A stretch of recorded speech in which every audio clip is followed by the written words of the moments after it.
तो ये है दुनिया का सबसे महंगा पोर्टेबल रेडियो टेक्सन का S2000, जो कि ग्रंडिक का सैटेलाइट 750 या ईटन का सैटेलाइट 750 या फिर ईटन एलाइट 750 नाम से भी जाना जाता है, जैसा मैंने इसके इंट्रोडक्टरी वीडियो में बताया।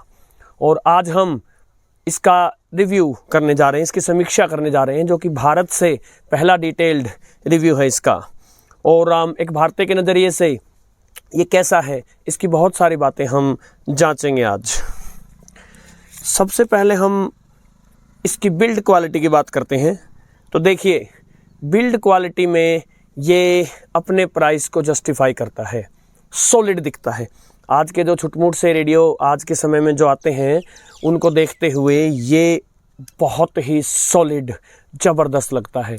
इसका जो ये कैरी हैंडल है ऊपर, या फिर ये जो दो कैरी हैंडल यहाँ दिए हैं, मजबूत नज़र आते हैं। इसका प्लास्टिक भी ज़बरदस्त मजबूत नज़र आता है। और यदि बात करें इसकी विड्थ की तो 14.5 इंच, और बात करें इसकी हाइट की तो 7 इंच, और बात करें इसकी डेप्थ की तो कुछ 6 इंच है। और 2.5 किलो से भी ज़्यादा भारी है ये, 2 किलो 700 ग्राम। सो अपनी बिल्ड क्वालिटी में इसको फुल मार्क्स मिलते हैं। अब आगे बढ़ने से पहले साथियों, मैं ये बता दूं कि इसके अनेक फीचर्स बताते हुए मैं उनके पॉजिटिव्स और नेगेटिव्स आपको एक साथ ही बता दूंगा। तो अंत में आप स्वयं से ये फैसला कर सकते हैं कि क्या भारत में किसी को ये रेडियो लेना चाहिए। सो बिल्ड क्वालिटी में कुछ छुटपुट लफड़े हैं।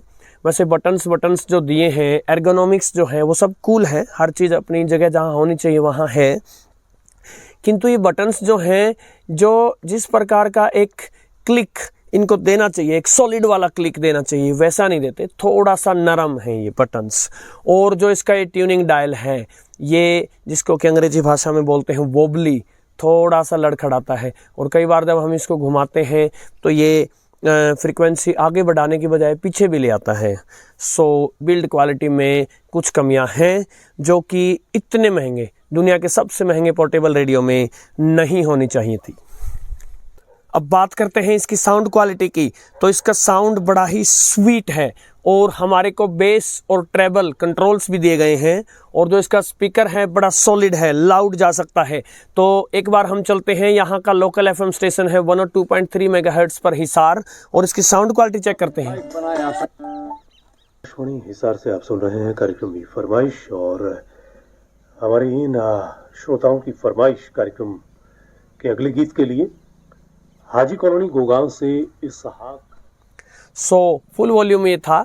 जब म्यूजिक वगैरह पर होता है और बिल्कुल फुल वॉल्यूम में हल्की सी डिस्टॉर्शन आती है, विशेषकर जब आप इसको पावर कोड पर चला रहे होते हैं। किंतु साउंड इसका डिसेंट है, धांसू है। और जैसा कि मैंने बताया था, मैं नेगेटिव्स भी साथ साथ ही बताता रहूँगा। तो देखिए, सबसे बड़ा नेगेटिव ये है कि दुनिया के सबसे महंगे पोर्टेबल रेडियो में आप किस चीज़ की उम्मीद करेंगे? हर चीज़ की, हर फैसिलिटी होनी चाहिए। सो देखिए, इसमें सिर्फ सिंगल स्पीकर है, जबकि ड्यूअल स्पीकर होना चाहिए था, डबल स्पीकर्स होना चाहिए था। और उन डबल स्पीकर्स पर स्टीरियो साउंड होना चाहिए था।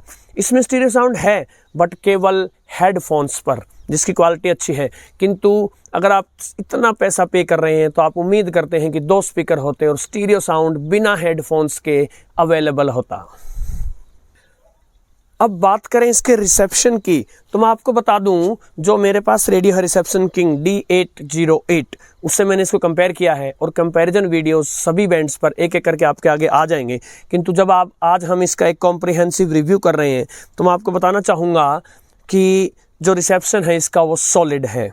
कोई भी ऐसा स्टेशन नहीं है जो D808 पकड़ ले और इसने न पकड़ा हो। यानी अपने साथ के जितने भी आज के मॉडर्न रेडियोस हैं, रिसेप्शन के मामले में ये उनको ज़बरदस्त टक्कर देता है। ये हल्का सा पुराना रेडियो है, आपको ध्यान रहना चाहिए। आज का मॉडर्न रेडियो नहीं है, थोड़ा सा पुराना है, किंतु स्टिल ये किसी भी रेडियो को रिसेप्शन के मामले में टक्कर दे देगा। और न केवल टक्कर दे देगा, अपितु D808 के मुकाबले में मैंने नोटिस किया, विशेषकर मीडियम वेव और शॉर्ट वेव बैंड्स पर, कि ये जो सिग्नल पकड़ता है वो ज़्यादा क्लियर सिग्नल पकड़ता है, जो साउंड आउटपुट देता है वो ज़्यादा बेटर साउंड आउटपुट देता है। तो ये तो रही इसकी पॉजिटिव बात। अब नेगेटिव सुनिए।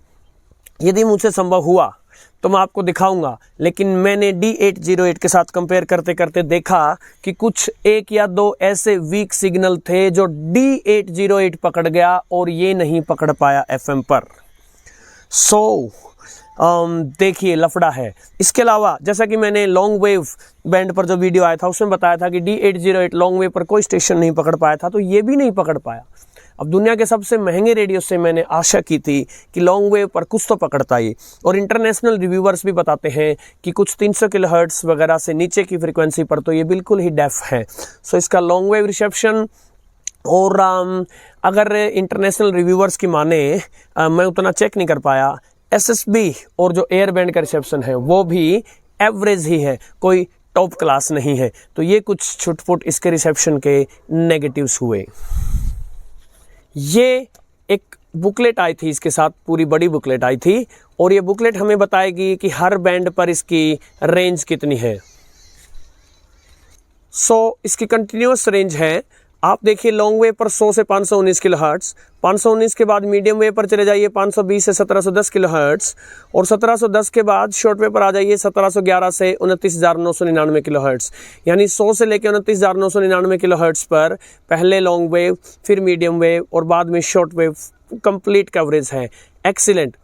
FM पर भी 87 से 108 या फिर 88 से 108 या फिर 76 से 108, ये हर प्रकार की फ्रीक्वेंसी जिस पे पॉसिबल है। एयर बैंड पर 118 से 137 मेगाहर्ट्ज़, यानी कि कवरेज तो फुल है।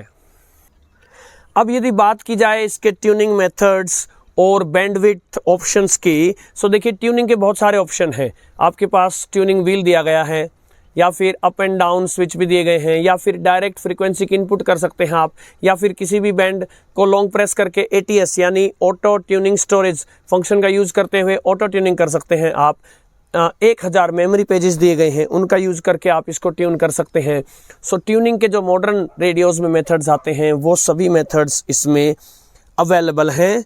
और इसके साथ साथ आपका सिग्नल ट्यून करते समय कितना स्ट्रॉन्ग पकड़ा गया, उसके लिए ये एक मैकेनिकल एस मीटर है। जैसे अभी मैंने वॉल्यूम डाउन कर रखा है, लेकिन रेडियो ऑन पोजीशन में है, 102.3 मेगाहर्ट्ज़ हिसार स्टेशन पकड़ रहा है। आप देखिए ये जो मैकेनिकल मीटर की जो सुई है ये फुल सिग्नल दिखा रही है। ट्यूनिंग करते समय एक ये स्टेप बटन दिया गया है, यानी आप फास्ट या स्लो ट्यूनिंग भी कर सकते हैं, तेजी से बढ़े या धीरे धीरे चलें, वो ऑप्शन भी है। और यदि आप SSB बैंड यूज़ कर रहे हैं तो यहाँ पर BFO भी दिया गया है, बीट फ्रीक्वेंसी ऑसिलेटर। इसकी सहायता से जो SSB बैंड है उस पर आप फाइन ट्यून भी कर सकते हैं। लेकिन समस्या कहाँ आती है? वर्ल्ड का बेस्ट रेडियो, सबसे महंगा रेडियो होते हुए भी इसमें जो बैंडविड्थ दी गई है वो केवल 2 ही ऑप्शन है आपके पास। ये देखिए यहाँ वाइड लिखा हुआ है, ये वाइड रेंज है, और अगर मैं इसको प्रेस कर दूं तो ये नैरो आ गया, यानी एक वाइड फिल्टर है और एक नैरो फिल्टर है, सिर्फ 2 ही फिल्टर हैं। जबकि आप देखिए एक्सेस डेटा D808 में हमने देखा था 6 फिल्टर ऑप्शंस पॉसिबल थे, 1 kilohertz, 2 kilohertz, 3 kilohertz, 4 kilohertz, 6 kilohertz, इस प्रकार से 6 ऑप्शंस आपके पास पॉसिबल थे। दुनिया का सबसे महंगा रेडियो लेकर भी आपके पास केवल 2 ही ऑप्शन आएंगे, और इनमें भी मैं आपको बताना चाहूँगा जो वाइड वाला है वो कुछ ज़्यादा ही वाइड है, बहुत ज़्यादा सिग्नल को आने देता है वो। अब यदि बात करें इसके एंटेनास की, एंटेनास के मामले में काफ़ी सॉलिड है। ये जो आपको वीप एंटेना इसका नज़र आ रहा है, बड़ा ही मोटा है, मजबूत है और काफ़ी लंबा ऊपर तक गया हुआ है, 40 इंच ऊंचा है ये। सॉलिड दिया गया है ये। कमी इसमें यह है कि ये 360 डिग्री रोटेटेबल नहीं है। लेकिन मीडियम वेव पर इसमें एक अलग से ये एंटेना दिया गया है जो कि 360 डिग्री रोटेटेबल है, यानी कि यदि आप मीडियम वेव बैंड पर इसको ट्यून कर रहे हैं तो आपको इसकी साइड चेंज करने की ज़रूरत नहीं है, केवल एंटेना की साइड आप चेंज कर सकते हैं। बात सिर्फ यहीं तक नहीं रह जाती, एक्सटर्नल एंटेनाज लगाने के लिए भी इसमें बहुत सारी फैसिलिटीज़ दी गई हैं। जैसे देखिए ये जो रोटेटेबल मीडियम वेव एंटेना है, इसमें यहाँ 3.5 mm जैक दिया गया है, यानी आप मीडियम वेव का या लॉन्ग वेव का एक्सटर्नल एंटेना इस जैक के माध्यम से यहाँ लगा सकते हैं। या फिर आप देखिए BNC जैक दिए गए हैं FM एंटेना के लिए, 50 ओम की इम्पीडेंस का और शॉर्ट वेव एंटेना के लिए 50 ओम की इम्पीडेंस का, या फिर शॉर्ट वेव के लिए एक एडिशनल 500 ओम की इम्पीडेंस का ये जैक दिया गया है जहां आप एंटेनाज लगा सकते हैं। और केवल यही नहीं, एक छोटा सा स्विच दिया गया है जो अगर आप ऊपर कर देंगे तो इंटरनल एंटेनाज पर चलेगा रेडियो, और आप नीचे कर देंगे तो इंटरनल एंटेनाज डिस्कनेक्ट हो जाएंगे, एक्सटर्नल एंटेनाज पर चलेगा। सो इस मामले में मानना होगा कि यदि इसका प्राइस लिया गया तो इसमें सॉलिड फीचर्स भर भर के दिए गए। यदि बात करें इसको पावर देने की तो ये 4 सेल्स पर चल सकता है, तभी इसका स्पीकर सॉलिड है। अब 4 सेल्स वाले रेडियो कहाँ आते हैं, नॉर्मली आते ही नहीं है। सो इस मामले में सॉलिड है ये। या फिर ये देखिए, ये कोड दी गई है जो कि 220 वोल्ट पावर सप्लाई आप इससे दे सकते हैं। आपको सेल्स पर भी चलाने की आवश्यकता नहीं है, आप इस पर भी चला सकते हैं। और मैंने इसे चलाकर देखा था, बहुत ज़्यादा नॉइस मुझे नहीं नज़र आया मीडियम वेव वगैरह बैंड्स पर। इसके अलावा इसको पावर देने के लिए 6 वोल्ट का एक डीसी जैक भी दिया गया है, यानी 6 वोल्ट का डीसी अडेप्टर हो तो आप इसको उससे भी चला सकते हैं। सो मल्टीपल पावर ऑप्शंस हैं, यहाँ पर अपने प्राइस को जस्टिफाई करता है ये। और अब फटाफट जल्दी से बात कर लेते हैं इसके कुछ दूसरे फीचर्स की जो कि इसके पॉजिटिव्स में गिने जाएंगे। सो देखिए कितने सारे इसमें फंक्शंस दिए गए हैं आपको और कितने सारे एंटेना पोर्ट्स दिए गए हैं। इसके अलावा जैसे मैंने दिखाया, इंटरनल और एक्सटर्नल एंटेना स्विच भी दिया गया था, और इसके अलावा एक लाइन इन और लाइन आउट दिया गया है। ये रहा लाइन इन, यानी आप कहीं बाहर से किसी दूसरे डिवाइस से इसको यहाँ लाइन इन पे जोड़ दें तो ये उसके लिए स्पीकर का काम करेगा। और लाइन आउट भी दिया गया है, तो लाइन आउट के लिए RCA पोर्ट्स दिए गए हैं, जो आप DVD प्लेयर वगैरह में जो पीछे लाल पीली केबल वगैरह डालते हैं वैसे पोर्ट्स दिए गए हैं। तो आप इससे आउटपुट ले जाके किसी दूसरे डिवाइस में भी ले जा सकते हैं। इसके अलावा एक और सॉलिड फीचर इसमें जो दिया गया है वो दिया गया है ये 455 किलोहर्ट्ज़ का AM IF आउट जैक। इसका यूज करते हुए आप किसी DRM डिवाइस को या किसी सिंक्रोनस डिटेक्टर वगैरह को इससे कनेक्ट कर सकते हैं। इसके अलावा देखिए आपको RF गेन का स्विच दिया गया है। इसको कम ज़्यादा करके आप जो है सिग्नल को 1-2 सिग्नल्स को एक दूसरे से अलग करने के लिए इसका यूज़ कर सकते हैं आप। इसके लिए इसके अलावा स्क्वेल्च कंट्रोल दिया गया है, यानी जैसे मैंने D808 के केस में दिखाया था, FM पर जो बैकग्राउंड हिसिंग है उसको आप किल कर सकते हैं इसके माध्यम से। इसके अलावा एक छोटा सा एंटेना अटेन्यूएटर स्विच दिया गया है, 3 लेवल का है, यानी एक्सटर्नल एंटेना आपका अगर बहुत ज़्यादा स्ट्रॉन्ग है तो इसके माध्यम से आप उसको डाउन ला सकते हैं, उसके सिग्नल स्ट्रेंथ को कमज़ोर कर सकते हैं आप। इसके अलावा ये लॉन्ग वेव, मीडियम वेव और शॉर्ट वेव पर ड्यूअल कन्वर्जन यूज़ करता है, जिसकी वजह से फाइन ट्यून करने में आसानी रहती है, नॉइस रिडक्शन में आसानी मिलती है। सो ये भी इसका एक सॉलिड फीचर है। दूसरे रेडियोज़ की तरह इसमें स्लीप फंक्शन है, यानी आप इसको बता सकते हैं कितनी देर में चलते चलते बंद हो जाए। टाइम डिस्प्ले करता है, 2 अलार्म्स जो हैं वो दी गई हैं इसको। और इसके अलावा आप लाइट बटन से लाइट परमानेंट ऑन इसके डिस्प्ले के आप कर सकते हैं। डिस्प्ले भी काफ़ी अच्छा बड़ा है, टेक्सन के दूसरे रेडियोज़ के जैसा ही है। यदि बात करें कुछ नेगेटिव्स की तो देखिए, पहला तो प्राइस, इतना महंगा रेडियो, जबकि हमने इसके हर फीचर के साथ साथ देखा कुछ नेगेटिव भी है, जस्टिफाई नहीं होता। इसके अलावा मैंने चेक करके नहीं देखा, लेकिन इंटरनेशनल रिव्यूअर्स बताते हैं कि एक्सटर्नल एंटेनाज पे कुछ ओवरलोडिंग करता है ये। इसके अलावा इतना प्राइस देने के बाद भी आपको सिंक्रोनस डिटेक्शन नहीं मिलती, जिसकी वजह से फेडिंग सिग्नल जो होते हैं, धुंधले हो रहे सिग्नल को स्टेबलाइज किया जाता है।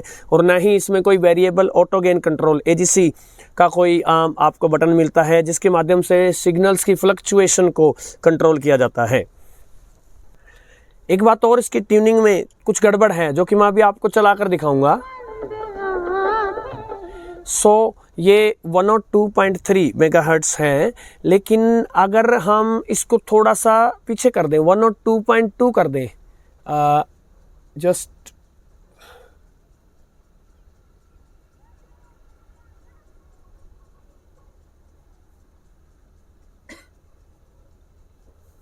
102.2 कर दें। सो मैंने नोटिस किया कि जो स्टेशन है वो 102.3 मेगाहर्ट्ज़ का स्टेशन है, किंतु उसको 102.2 पर ज़्यादा बेटर सुनवा रहा है ये। यानी कि जो एक्यूरेट जहां स्टेशन लगना चाहिए वहां नहीं लग रहा। और यही चीज़ मैंने मीडियम वेव पर भी नोट की, 1-2 किलोहर्ट्ज़ आप पीछे कर दो तो सिग्नल और बेटर हो जाता है। तो यानी कि इसके ट्यूनिंग में लफड़ा है। दुनिया के सबसे महंगे रेडियो की ट्यूनिंग जो है वो परफेक्ट नहीं है। तो फिर एंड में मेरा वर्डिक्ट, जैसा कि मैंने इसके इंट्रोडक्टरी वीडियो में बताया था, मैं अपने विचार इसके बारे में आपको बताऊंगा, जो मेरे विचार, मेरा मस्तिष्क क्या कहता है। तो साथियों, मुझे ही लगता है यदि आप एक सुपर डुपर डीएक्सिंग मशीन देख रहे हैं, स्टेशन सर्च करने की, बहुत ज़्यादा एक्सपेरिमेंट करने की, तब मैं इस रेडियो को लेने की सलाह नहीं दूंगा।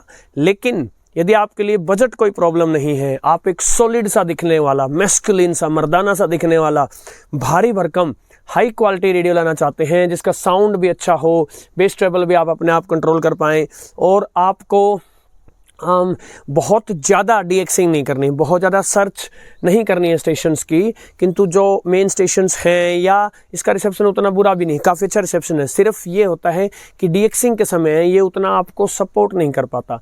सो एक डीएक्सर के लिए मैं इसकी बजाय टेक्सन का, जितना मैं जानता हूँ, मैंने चलाया नहीं है, फर्स्ट हैंड एक्सपीरियंस नहीं है, लेकिन जितना मैं जानता हूँ, टेक्सन का H501X वो रेडियो इससे बेटर साबित हो सकता है।